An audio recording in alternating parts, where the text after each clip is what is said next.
Medical emergency एक ऐसी problem है जो किसी के साथ भी और कभी भी हो सकती है। और आजकल कोरोना यानी कोविड-19 की वजह से सब लोग ही इसके रडार पे हैं।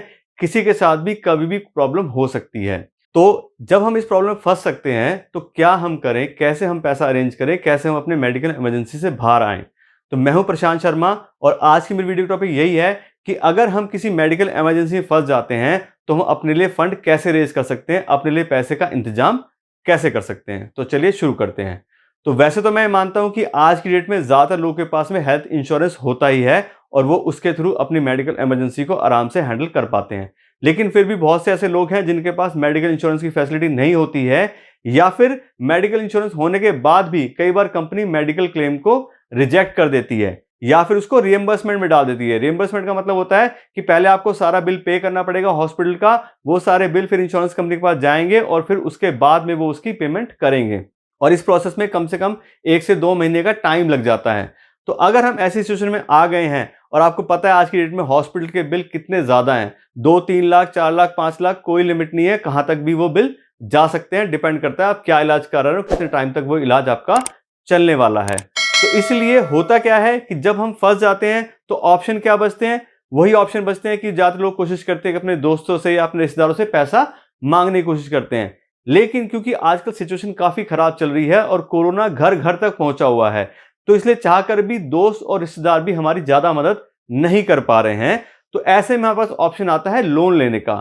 तो मेडिकल इमरजेंसी के लिए हम लोन ले सकते हैं, लेकिन लोन के भी कौन कौन से ऑप्शन हमारे पास अवेलेबल हैं आज मैं आपको उसके बारे में बात करना चाहता हूं।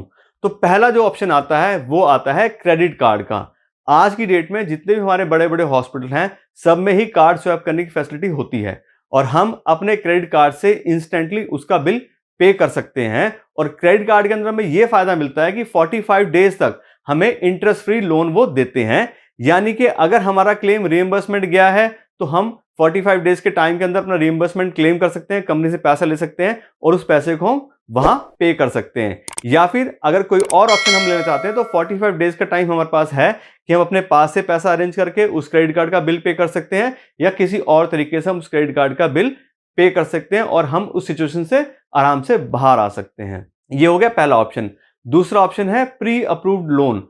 आज की डेट में बहुत सारे बैंक ऐसे हैं जो अपने एग्जिस्टिंग कस्टमर्स को प्री अप्रूव लोन की फैसिलिटी प्रोवाइड करते हैं कि आप 2 लाख का, 3 लाख का, 5 लाख तक का लोन जो है पहले से आपको अप्रूव करके रखा हुआ है आपके पुराने क्रेडिट हिस्ट्री के हिसाब से और आपको बस अप्लाई करना है, वो इंस्टेंटली आपके अकाउंट में ट्रांसफर कर देते हैं। बहुत ज्यादा लंबी प्रोसेस नहीं है, कई बार तो एक ही घंटे के अंदर, आधे घंटे के अंदर भी आपको अमाउंट ट्रांसफर हो सकता है। और बहुत सारी एप्लीकेशन भी आज के डेट में अवेलेबल हैं। जैसे कि हम एसबीआई की बात करें तो एसबीआई की योनो ऐप है, आप उसके ऊपर ऑनलाइन अप्लाई कर सकते हैं और पैसा आपको अकाउंट में क्रेडिट मिल जाता है। ऐसे ही इंडिया बुल्स की धनी ऐप है और बहुत सारी प्राइवेट कंपनीज की एप्स हैं जिसके अंदर आप अप्लाई कर सकते हैं और आपको इंस्टेंट पैसा मिलता है। ये सारे ऑप्शन ऐसे हैं जिसमें आपको इंस्टेंट पैसा मिल सकता है, इसलिए मैं आपसे डिस्कस कर रहा हूं।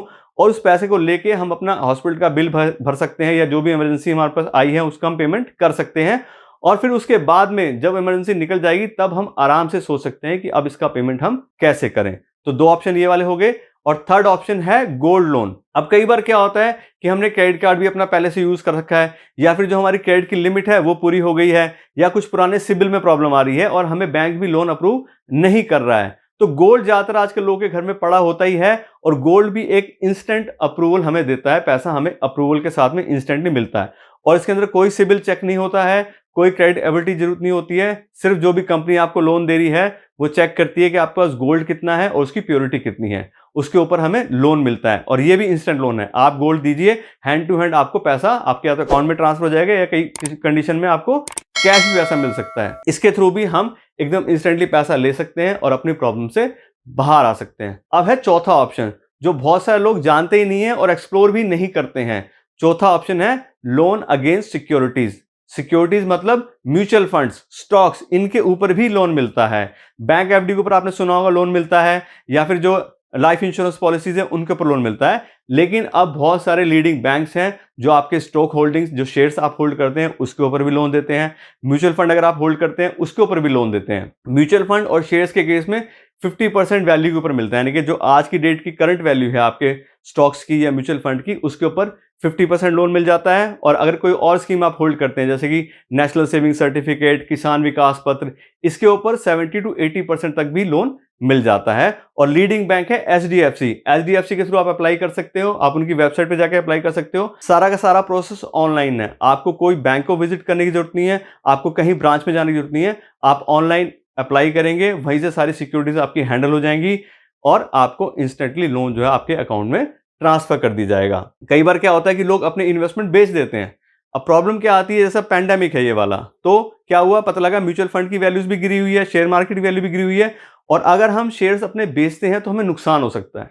तो उसकी जगह हम शेयर्स को अपने गिरवी रख सकते हैं और लोन ले सकते हैं। उस लोन को पे करके हमारे पास जो यूनिट्स हमारी थी हमारे पास रहेंगी, और बाद में जब वो इंक्रीज होंगी तब अगर हमें बेचना है तब हम बेच सकते हैं। तो यानी कि हमें इमरजेंसी के अंदर अपने शेयर्स या म्यूचुअल फंड को बेचने की जरूरत नहीं पड़ेगी, उसके ऊपर भी हमें लोन अवेलेबल हो सकता है। तो सारे ऑप्शन मैं आपको बता दिए, चाहे वो गोल्ड लोन है, चाहे वो क्रेडिट कार्ड है, चाहे प्री अप्रूव लोन है, चाहे सिक्योरिटीज के अगेंस्ट लोन है, ये सारे के सारे में इंस्टेंटली पैसा देते हैं और हमें मदद करते हैं हमारी सिचुएशन से बाहर आने के लिए। और जब हमारी इमरजेंसी निपट जाएगी तब हम आराम से एक अपना रीपेमेंट का शेड्यूल बना सकते हैं। हम देख सकते हैं कि कैसा हमने पे करना है, क्या हमारे पास कुछ पैसा आने वाला था, जो पेमेंट कोई आनी थी तो उससे हम पे कर सकते हैं, या फिर वही ईएमआई या मंथली जो भी हम पे करना चाह रहे हैं उस टाइप से हम इसमें कर सकते हैं। लेकिन ये बहुत ही इंपॉर्टेंट चीजें हैं जो हमें पता होनी चाहिए, क्योंकि आज की डेट में हर आदमी परेशान है इस चीज से। और मैं आपसे रिक्वेस्ट करूंगा कि इस वीडियो को भी अपने दोस्तों और रिश्तेदारों तक ज्यादा शेयर कीजिए, जिससे कि किसी के काम आ सके और अगर वो इस प्रॉब्लम में फंसे हुए हैं तो उनको निकलने में हेल्प कर सके। आज के लिए मैं इतना ही रखता हूं। आपने मुझे इतना समय दिया, इसके लिए आपका बहुत बहुत धन्यवाद।